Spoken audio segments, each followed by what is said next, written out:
ప్రముఖ స్వాతంత్ర సమరయోధుడు భారత తొలి ఉప ప్రధాని డాక్టర్ బాబు జగజీవన్ రావు 117వ జయంతి వేడుకలు శనివారం Kakinada Indrapalem ladies Lions club వద్ద జిల్లా సాంఘిక సంక్షేమ శాఖ ఆధ్వర్యంలో ఘనంగా నిర్వహించారు. ఈ సందర్భంగా జగజీవన్ రామ్ విగ్రహానికి జిల్లా కలెక్టర్ షాన్ మోహన్, శాసనమండలి సభ్యులు పేరాభక్తుల రాజశేఖరం, కాకినాడ పట్టణం పెద్దాపురం శాసనసభ్యులు వనమడి వెంకటేశ్వరరావు, నిమ్మకాయల చినరాజప్ప, జాయింట్ కలెక్టర్ రాహుల్ మీనా, జిల్లా అధికారులు, వివిధ ప్రజా సంఘాల నాయకులు, ఇతర ప్రజా ప్రతినిధులు పూలమాలలు వేసి ఘనంగా నివాళులర్పించారు. ఈ సందర్భంగా జిల్లా కలెక్టర్ షాన్ మోహన్, శాసనమండలి సభ్యులు Perabhaktula Rajasekharam, Kakinada smart city MLA Vanamadi Venkateswararao, Peddapuram శాసనసభ్యులు నిమ్మకాయల చినరాజప్ప మాట్లాడుతూ బడుగు బలహీన వర్గాల ప్రజల ఉన్నతికి బాబు జగజీవన్ రామ్ ఎనలేని సేవలు అందించి మనందరికీ స్ఫూర్తిగా నిలిచారని అన్నారు. భారతదేశం గర్వించదగ్గ వ్యక్తి బాబు జగజీవన్ రామ్ అని కొనియాడారు. స్వతంత్ర సమర యోధుడిగా ఆయన చేసిన పోరాటం, రాజ్యాంగం అమలులో బడుగు బలహీన వర్గాల సంక్షేమానికి చేసిన సేవలు ఆదర్శనీయమని అన్నారు. 45 సంవత్సరాల పాటు పార్లమెంట్లో ఎంపీగా ఉండి సుమారుగా 30 సంవత్సరాల పాటు రాజకీయంగా వివిధ హోదాల్లో పనిచేశారని అన్నారు. కేంద్ర ప్రభుత్వం తొలి కార్మిక శాఖ మంత్రిగా, రక్షణ, సమాచార, రైల్వే, రవాణా, ఆహార, వ్యవసాయ శాఖల మంత్రిగా, దేశ తొలి ఉప ప్రధానిగా అమూల్యమైన సేవలు దేశానికి అందించారని వారు అన్నారు. బాబు జగజీవన్ రామ్ బడుగు బలహీన వర్గాలకు ఎంతో మేలు చేశారని అన్నారు. ఆయన అందించిన సహాయ సహకారాలు ఎన్నటికీ మరువలేమని వారు తెలిపారు. ఎస్సీ ఎస్టీలను ఆర్థికంగా బలోపేతం చేయడానికి రాష్ట్ర ప్రభుత్వం సంకల్పించిందని, వాటిని ప్రజలు సద్వినియోగం చేసుకోవాలని వారు అన్నారు. ఈ కార్యక్రమంలో జిల్లా అధికారులు housing PD NVV Satyanarayana, DRDA PD G Srinivasarao, సంక్షేమ శాఖ in charge JDS Srinivasarao, SC corporation ED J Satyavathi, BC సంక్షేమ శాఖ అధికారి ఎం లల్లి, జిల్లా సమాచార పౌర సంబంధాల శాఖ deputy director D Nagarjuna, ICDS PD K Vijay Kumari, వివిధ శాఖల అధికారులు, ప్రజా ఉద్యమ సంఘాల నాయకులు, ఇతర ప్రజా ప్రతినిధులు, సాంఘిక సంక్షేమ శాఖ సిబ్బంది, సాంఘిక సంక్షేమ శాఖ వసతి గృహ విద్యార్థులు తదితరులు పాల్గొన్నారు.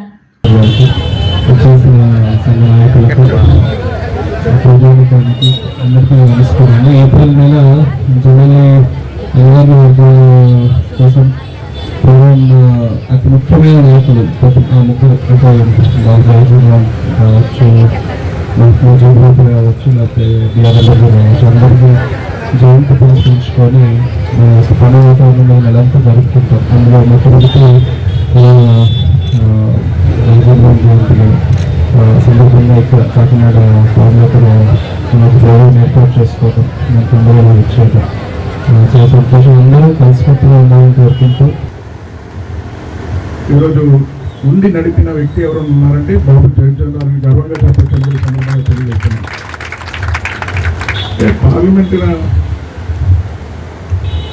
ఎంపీగానే కాకుండా ఆయన ఆలోచన విధానాలు ఆయన్ని గుర్తించి అప్పట్లో ఒక వ్యవసాయ శాఖ మంత్రిగా, కేంద్ర వ్యవసాయ మంత్రిగా, అదేవిధంగా రక్షణ శాఖ మంత్రిగా, కార్మిక శాఖ మంత్రిగా, అదేవిధంగా కేంద్ర ఉప ముఖ్యమంత్రిగా కూడా పదవులు ఇవ్వడం జరిగింది. అంటే ఆయనలో ఉన్న గొప్పతనాన్ని గుర్తించి ఇచ్చారు తప్ప మరొకటి కాదని కూడా ఈ సందర్భంగా తెలియదు. ఆయన గొప్పతనాన్ని గుర్తించి ఇచ్చారు. చాలామంది పార్లమెంట్ సభ్యులు అవుతారు, అందులో చాలామందికి పదవులు చేయాలంటుంది. నేను కూడా ఎమ్మెల్యేగాను, చాలామంది అందరూ కొండబాబు మంత్రి అవుతాడు, ఇప్పటివరకు మంత్రి రాలే. అదే టాలెంట్, అది గుర్తించిస్తారు. ఏదో నేను ఎమ్మెల్యే అయిపోయానని మంత్రి వచ్చేయాలనే కాదు, వాళ్ళు ఉన్న గొప్పతనాన్ని, ఆలోచన విధానాన్ని గుర్తించిస్తారు. బాబాసాహెబ్ అంబేద్కర్ గారికి తీయబడిన బంగారం లాంటి వాడు మా బాబు జగజీవన్ రామ్ గారని ఆయన ఆనాడే చెప్పారు. కాబట్టి అలాంటి మహానుభావుడికి ప్రధానమంత్రి వాళ్ళు చెప్పినట్టు రాష్ట్రపతికి రాకుండా ఆనాడు రాజకీయ పరిస్థితిలో జరిగింది. కానీ నిజంగా జరిగి ఉంటే భారతదేశం యొక్క ఈ విషయంలో చర్చించడం జరిగింది. అలాంటి మహానుభావుడిని ఈరోజు మనం దాన్ని జయం జరుపుకుంటున్నామంటే మన జన్మజీవనం. ఈ విషయంలో ముఖ్యంగా ఎమ్మెల్యే ఎకనామిక్ గారు చెప్తున్నాము ఉన్నాయి. ఎన్డీఏ ప్రభుత్వం చంద్రబాబు నాయుడు గారి నాయకత్వంలో దళితులకు కూడా ఎంతో పెద్దపీట వేయడం జరుగుతుంది. సామాజికంగా రాజకీయంగా మనం ముందుకు తీసుకెళ్తున్నాం. ఆర్థికంగా కూడా ఈ ఏదైతే వర్గాలు ఉన్నాయో వాళ్ళందరినీ కూడా ముందుకు తీసుకెళ్లాలని చంద్రబాబు నాయుడు గారు ఈ మధ్యనే కొత్తగా P4 అనే విధానాన్ని కూడా ప్రవేశపెట్టడం జరిగింది. మీరు ముఖ్యంగా యువత దాని గురించి తెలుసుకోవాల్సిన అవసరం ఎంతైనా ఉంది. మన కాకినాడలో మనందరం కలవడం జరిగింది. ఎమ్మెల్యే గారికి, ఎమ్మెల్సీ గారికి కానీ, సంఘ పెద్దలు కానీ, ఉద్యోగస్తులు కానీ ఎంతోమంది పెద్దలు వచ్చారు, పిల్లలందరూ కూడా వచ్చారు. చాలా సంతోషంగా భావిస్తున్నాను. ఎందుకంటే ఇది జాతీయ పండుగ. మరి జగజ్జీవన్ రావు గారు మరి ఒక విద్యార్థి దశ నుంచి కూడా అనే రాజకీయాల్లోకి వచ్చి 27 సంవత్సరాలే రాజకీయాల్లోకి వచ్చి ఉన్నత స్థాయికి డిప్యూటీ ప్రైమ్ మినిస్టర్ దాకా ఎదగడం జరిగింది. దురదృష్టం ఏంటంటే ప్రైమ్ మినిస్టర్ అవలేకపోయాడు. అదే బాధ తప్పించి మరి అలాంటి వ్యక్తులు ఒక 2 కోట్లు ఎస్సీ వర్గాలకి, ఒకటి జగజ్జీవన్ రావు గారు, ఒకటి అంబేద్కర్ గారు. అంబేద్కర్ గారు రాజ్యాంగం రచించి మరి అమలు చేయడానికి మన జగజ్జీవన్ రావు గారు కృషి చేశాడు. ఏదైతే అంటరాంధనం ఉందో, ఏదైతే అన్నీ ఉన్నాయో రుగ్మతలన్నీ తప్పించి ఒక మంచి వాతావరణం తీసుకురావాలి, భారతదేశంలో అన్ని వర్గాలు అట్టడికి వర్గాలన్నీ పైకి తీసుకురావాలని కృషి చేసి ఏ డిపార్ట్మెంట్లో ఆయన ఏ మంత్రిగా పనిచేసినా ఆ మంత్రికి వని తెచ్చి వేళ ఎంతో మందికి ఉద్యోగాలు కల్పించి మరి ఆయన చిరచీవుగా నిలబడిపోయాడు ఇవాళ భారతదేశంలో అని ఎవరు కూడా మర్చిపోలేరు.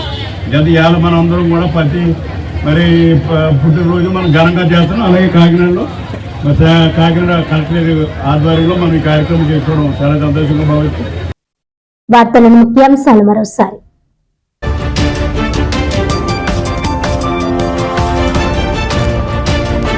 పల్లె పండుగ వారోత్సవాల్లో భాగంగా కాకినాడ జిల్లా జగ్గంపేట మండలం ఇరిపక్క గ్రామంలో 50 లక్షల రూపాయల మహాత్మా గాంధీ జాతీయ ఉపాధి హామీ పథకం నిధులతో ఎస్సీ కాలనీ నుంచి శివాలయం వరకు నిర్మించిన సీసీ రోడ్ పనులను ప్రారంభించిన జిల్లా కలెక్టర్ షాన్ మోహన్ సగిలి.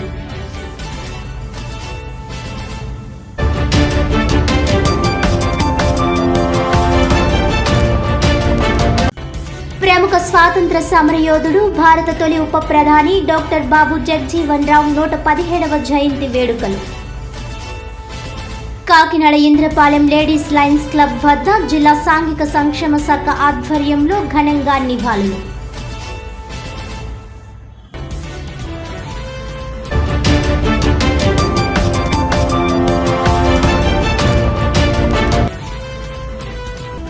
పీఠాపురం నియోజకవర్గంలో ఎమ్మెల్సీ నాగబాబు 2వ రోజు పర్యటన.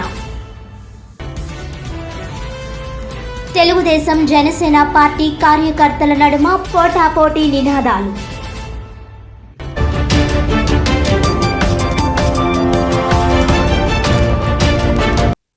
ఈనాటి వార్తలు ఇంతటితో సమాప్తం. తిరిగి వచ్చే బులెటిన్లో మళ్ళీ కలుద్దాం. అంతవరకు సెలవు. నమస్కారం.